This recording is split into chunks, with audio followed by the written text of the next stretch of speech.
আর দুধ হ্যাঁ। আছে।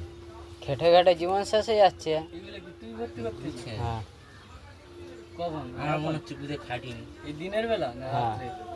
দিনের বেলা, এ রোজ দিনের বেলা না আলাদা? রাত্রিরে।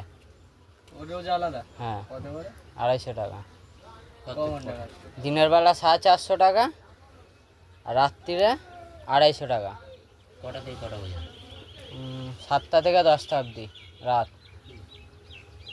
ক প্যাকেট করে তো বলিস? ক্যায়রা তো যাচ্ছি, ক্যায়রা তো পড়ে। তাহলে কত টাকা, টাকায় টাকা, শুধু টাকা কামিয়ে যাও। 450 আর 250, 700 টাকা রোজ আমার। তাহলে ভাব, টাকায় টাকা, শুধু রাত দিনটা খেটে যাও। শুধু যা। খাটতে গেলে না গাঁড়ে গাঁট থেকে যাবে ওরকম। চানও করি না, রাত্রে ঠিক মতন খাওয়া হয় না, তাহলে তাহলে তুই দে। দিনের বেলা দুপুর বেলা ঠিক মতন খেতেও পাই না, রাত্রে একবেলা করে খাচ্ছি। তাও আমার ছুটি।